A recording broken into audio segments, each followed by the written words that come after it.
আসসালামু আলাইকুম। প্রিয় পঞ্চম শ্রেণীর শিক্ষার্থীবৃন্দ, যারা আগামী 15 এপ্রিল বৃত্তি পরীক্ষা দিতে যাচ্ছ, তোমাদের ইংরেজি অংশের আরেকটি অংশ হচ্ছে পাংচুয়েশন এন্ড ক্যাপিটালাইজেশন। অর্থাৎ কোথায় ক্যাপিটাল লেটার ব্যবহার করতে হবে এবং বাক্যের শেষে কোথায় ফুল স্টপ, কোথায় বিস্ময়কর চিহ্ন, কোথায় প্রশ্নবোধক চিহ্ন ব্যবহার করতে হবে, এই নিয়ে তোমাদের একটা লেসন এসে থাকে। এটা থেকে তোমাকে ভুলগুলো সংশোধন করে, ভুলগুলো শনাক্ত করে সংশোধন করতে হবে যে কোথায় ক্যাপিটাল লেটার হবে। স্মল লেটার দেওয়া থাকলে নিয়ম অনুযায়ী ক্যাপিটাল লেটার ব্যবহার করতে হবে এবং বাক্যের গঠন অনুযায়ী শেষে প্রশ্নবোধক চিহ্ন অথবা ফুল স্টপ অথবা বিস্ময়কর চিহ্ন ব্যবহার করতে হবে। এখানে এরকম 5টি সেন্টেন্স রয়েছে পাংচুয়েশন এন্ড ক্যাপিটালাইজেশনের উপরে। পাংচুয়েশন মানে অর্থ বিরাম চিহ্ন। কোনগুলো বিরাম চিহ্ন?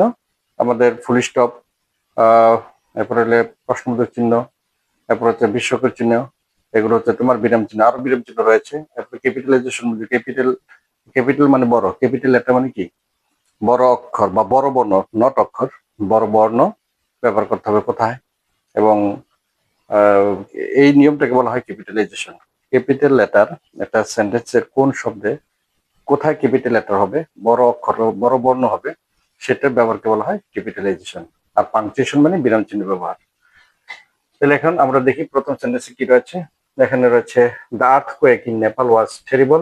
প্রত্যেকটি সেন্টেন্সের শেষে কোনো বিরাম চিহ্ন নেই। এখানে দেখো কোনো বিরাম চিহ্ন নেই, এখানে নেই, এখানে নেই, এখানে নেই, এখানে নেই, কোনো বিরাম চিহ্ন নেই। তোমাদেরকে এই সেন্টেন্সের স্ট্রাকচার দেখে বিরাম চিহ্ন ব্যবহার করতে হবে। এবং যদি কোনো শব্দের লেটার ক্যাপিটাল স্মল রয়েছে, যদি এটা ভুল হয় তাহলে এটাকে সংশোধন করে ক্যাপিটাল লেটার দিতে হবে। এই হচ্ছে তোমার এটার নিয়ম।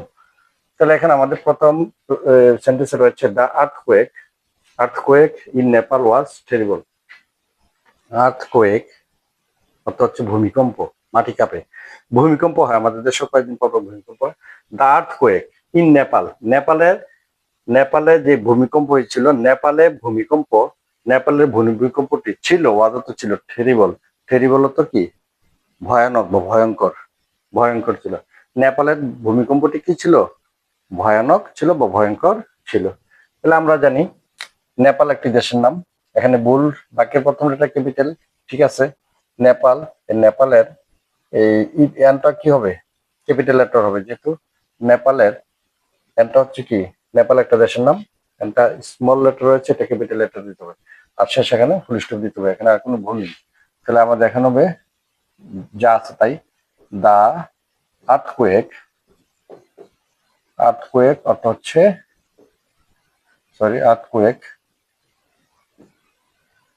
দ্য আর্থকুয়েক ইন নেপালের এনটা ক্যাপিটাল হবে, বাকি সব অপরিবর্তিত। নেপাল ওয়াজ টেরিবল, আর শেষে ফুল স্টপ হবে। এটা কোনো প্রশ্নবোধক বাক্য না। প্রশ্নবোধক বাক্য আমরা প্রশ্নবোধক চিহ্ন দেবো, নাইলে ফুল স্টপ ব্যবহার করতে। তাহলে এখানে বাক্যের সমাপ্তি ঘটাতে ফুল স্টপ বা প্রশ্নবোধক চিহ্ন বসে। তাহলে আমরা কি দিলাম? এখানে ফুল স্টপ হবে। The earthquake in Nepal was terrible, অর্থাৎ নেপালের ভূমিকম্পটি ছিল কি ভয়ঙ্কর। এখানে একটা দেখো, হোয়াট ক্যান উই ডু। এই হোয়াট ডব্লিউটা বড়ই আছে, ক্যাপিটাল লেটারে আছে, তাহলে এটা ভুল নেই। ক্যান উই ডু, যেহেতু আমরা এখানে হোয়াট ডব্লিউ ওয়ার্ড আছে, প্রশ্নবোধক বাক্য সেটা আমরা জানি who, what, which, when, where, how, এগুলো দিয়ে প্রশ্ন করা হয়। যেহেতু এগুলো শুরুতে আছে, তাহলে অবশ্যই প্রশ্নবোধক বাক্য। তার প্রশ্নবোধক বাক্যের শেষে প্রশ্নবোধক চিহ্ন দিতে হয়, এখানে দেওয়া নেই, তাহলে এটাই ভুল। তাহলে আমরা লিখবো কি হোয়াট, এখানে যা আছে তাই। হোয়াট ক্যান উই ডু, আর শেষে প্রশ্নবোধক চিহ্ন। হোয়াট ক্যান ইউ ডু, আমরা কি করতে পারি। হোয়াট ক্যান ইউ ডু অর্থ হচ্ছে আমরা কি করতে পারি। হোয়াট ক্যান ইউ ডু, তাহলে শেষে প্রশ্নবোধক চিহ্ন ছিল না, আমরা প্রশ্নবোধক চিহ্ন দিলে এই বাক্যটা সঠিক হয়ে গেল। C number, we lost some of our land. এখানে কোনো চিহ্ন নেই, বিরাম চিহ্ন নেই। আর এখানে প্রথম লেটারটি ক্যাপিটাল হওয়ার কথা, এখানে স্মল লেটার দেওয়া আছে। আমরা জানি একটি সেন্টেন্সের প্রথম শব্দের প্রথম লেটার ক্যাপিটাল লেটার হয়, অর্থাৎ বড় বর্ণ হয়, বড় হবে। তার ডবলটা ছোট না হয়, বড় হবে। উই লস্ট সাম, বাকিগুলো অপরিবর্তিত, সাম অফ আওয়ার ল্যান্ড, শেষে ফুল স্টপ হবে। বাক্যের সমাপ্তি বোঝাতে ফুল স্টপ। উই লস্ট আমরা হারিয়েছি বা আমরা হারিয়েছিলাম। উই লস্ট, লুজ তো হারানো, লুজের পাস্ট টেন্স হচ্ছে লস্ট। উই লস্ট আমরা হারিয়েছিলাম সাম অফ আওয়ার ল্যান্ড, আমাদের কিছু জমি আমরা হারিয়েছিলাম। We lost some of our land, আমরা আমাদের জমির কিছু জমি হারিয়েছিলাম। ডি নম্বর, এখানে হোয়াট সেম, এটা যেমন প্রশ্নবোধক, উপরে বি নম্বরের সেন্টেন্সে যেমন প্রশ্নবোধক বাক্য ছিল, এখানে প্রশ্নবোধক বাক্য হবে এটা। তাহলে ডব্লিউটা ছোট, এখানে ডব্লিউটা বড় ছিল, ঠিক ছিল, এখানে ভুল আছে, হোয়াটের ডব্লিউটা ছোট, তাই এটাকে বড় করতে হবে, হোয়াট। এ হচ্ছে, এটা ছোট ডব্লিউ আর এটা হচ্ছে বড় ডব্লিউ, এ হচ্ছে বড় ডব্লিউ। হোয়াট বাকি যা আছে তা can happen, what can happen কি ঘটতে পারে, হ্যাপেন তো ঘটা, হোয়াট ক্যান হ্যাপেন কি ঘটতে পারে, হ্যাপেন হলো ঘটা, হোয়াট ক্যান হ্যাপেন কি ঘটতে পারে, অ্যাট এনি টাইম যে কোনো সময়, অ্যাট এনি টাইম, আর শেষে প্রশ্নবোধক চিহ্ন। কিভাবে বুঝবো আমরা এটা প্রশ্নবোধক চিহ্ন হবে, কারণ এটা প্রশ্নবোধক বাক্য, কারণ আমরা যদি হু হোয়াট হুইচ আমরা প্রশ্ন করা হয়, বি নম্বরে হোয়াট দ্বারা শুরু হয়েছিল, এটা হোয়াট দ্বারা শুরু হয়েছে, এটা প্রশ্নবোধক বাক্য, অর্থাৎ ইন্টারোগেটিভ সেন্টেন্স। ইন্টারোগেটিভ সেন্টেন্স হলে শেষে নোট অফ ইন্টারোগেশন, এই চিহ্নটাকে ইংলিশে দুইটা বলা হয়, নোট অফ ইন্টারোগেশন অথবা question mark. Note of interrogation তো প্রশ্নবোধক চিহ্ন, কোশ্চেন মার্ক অর্থ প্রশ্নবোধক চিহ্ন। কোশ্চেন মানে প্রশ্ন, মার্ক অর্থ হচ্ছে চিহ্ন, কোশ্চেন মার্ক প্রশ্ন চিহ্ন অথবা প্রশ্নবোধক চিহ্ন, অথবা নোট অফ ইন্টারোগেশন প্রশ্নবোধক চিহ্ন। লাস্ট ওয়ান, এই নম্বর, এখানে শুরুতে একটা ভুল আছে, আই। আই অর্থ হচ্ছে আমি, আই অর্থ যখন আমি হয়, আর সেটা বাক্যের শুরুতে হোক, শেষে হোক, মাঝখানে হোক, যেখানেই আই থাকুক, আই ক্যাপিটাল লেটার হবে।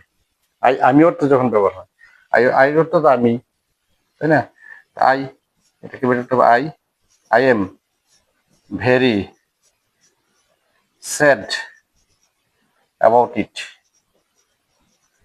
অ্যাবাউট অর্থ সম্পর্কে, ইট শেষে বলিষ্ঠ হবে। এখানে প্রশ্নবোধক বাক্য বোঝানো, এটা অ্যাসার্টিভ সেন্টেন্স অথবা বিবৃতিমূলক বাক্য, অ্যাসার্টিভ সেন্টেন্স হলে বাক্যে শেষে ফুল স্টপ দিতে হয়। তাহলে এটা শুধু আয়ের জায়গায় শুধু পরিবর্তন, আইটা স্মল ছিল, এটা ক্যাপিটাল লেটার, ক্যাপিটাল হবে, আই ক্যাপিটাল দিলে বাকি সব অপরিবর্তিত রেখে শেষে ফুল স্টপ দিলে এই সেন্টেন্সটি শুদ্ধ হয়ে গেল। তাহলে এটা অর্থ হচ্ছে I am very sad about it, আমি এটি সম্পর্কে খুবই দুঃখিত, বা আমি এটিতে নিয়ে খুবই দুঃখিত, আই এম ভেরি স্যাড, আমি খুবই দুঃখিত অ্যাবাউট ইট, আমি এটি নিয়ে বা আমি এতে খুবই দুঃখিত, অ্যাবাউট ইট আমি এটি নিয়ে বা এতে আমি খুবই কি দুঃখিত, I am very sad about it, আমি এতে খুবই দুঃখিত। এর ছিল তোমার পাংচুয়েশন এন্ড ক্যাপিটালাইজেশনের উপর 5টি সেন্টেন্স।